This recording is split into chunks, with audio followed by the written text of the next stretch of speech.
जितनी देर ये गवर्नमेंट रहेगी मज़ीद और मुश्किलें बढ़ती जाएंगी और इसमें से निकलने के लिए सिर्फ अगर हमें कौम बने, कौम ही निकल सकती है। देखिए, ये मैं आपको समझाने की कोशिश कर रहा हूं कि कौम और हजूम में बड़ा फ़र्क होता है। जब एक कौम बन जाती है तो वो जब मिलके 22 करोड़ लोग जब मिलके फैसला करते हैं कि हमने मसलन अपने कर्जे उतारने हैं, वो उतार देंगे अपने कर्जे। जब एक कौम फैसला करती है कि हमने टैक्स इकट्ठा करना है ताकि हमारे पास पैसा हो, ताकि हम अपने स्कूल बनाएं, अस्पताल बनाएं, अपनी इंफ्रास्ट्रक्चर ठीक करें, वो कर सकती है कौम। जर्मनी और जापान दूसरी जंग अजीम के बाद बिल्कुल ख़त्म हो गई थी, एक बिल्डिंग नहीं खड़ी थी। आप तस्वीरें देखें उनकी।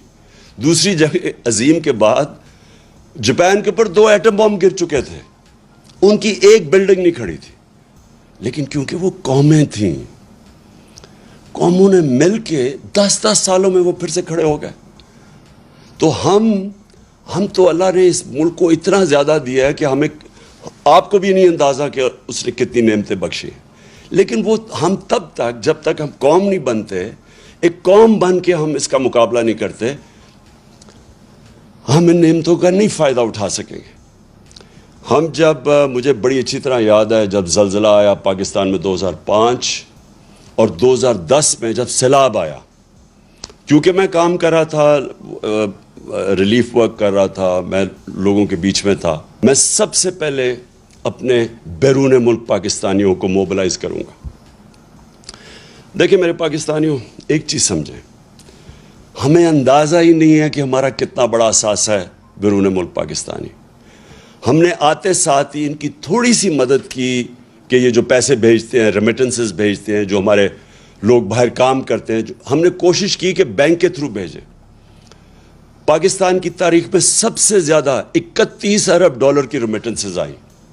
अभी हमने शुरू ही हुए थे, अभी हम और भी इनकी मदद कर रहे थे। हमने रोशन डिजिटल अकाउंट खोला था, हमने अभी इनके लिए पूरी एक प्लान बनाया हुआ था कि कैसे हमने हाउसिंग के अंदर इनकी इन्वेस्टमेंट लेके आनी है। जो सबसे बड़ा मेरा प्लान था, और मुझे सबसे अफसोस है कि पहला प्लान सैबोटाज किया ये आसिफ जरदारी की सिंध हुकूमत ने।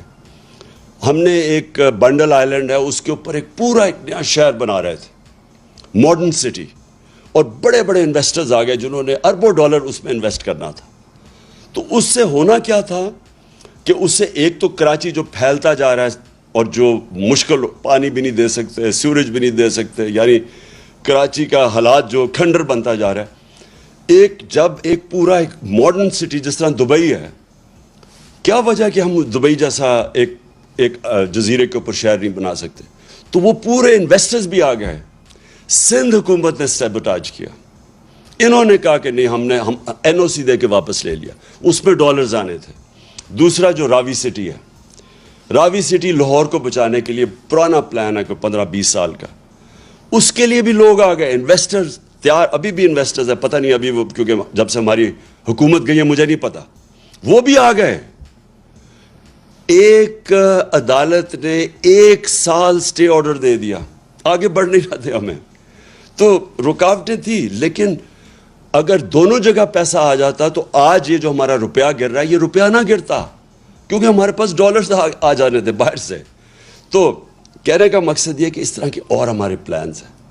जो बैरून मुल्क पाकिस्तानी हैं, वो सबसे पहले, अगर हम उनके लिए जो पैकेज मैं तैयार कर रहा हूँ, हम जब उनसे जब पैसा आएगा, तो जब तक हमारी एक्सपोर्ट्स ऊपर जाती है, क्योंकि इस वक्त हमारी इंपोर्ट्स ज़्यादा है, एक्सपोर्ट्स कम है, जब, और हमारी रिकॉर्ड, हमारे दौर में सबसे ज़्यादा एक्सपोर्ट्स हुए थे, तो जब तक हमारी एक्सपोर्ट्स इंपोर्ट्स के साथ नहीं मिलती, तब तक हम बैरून मुल्क पाकिस्तानियों से डॉलर्स मंगवा के तो ये पूरा करेंगे, जो गैप पूरा करेंगे, ताकि हमारे रुपए पे प्रेशर ना पड़े, जो रुपया गिरता जा रहा है।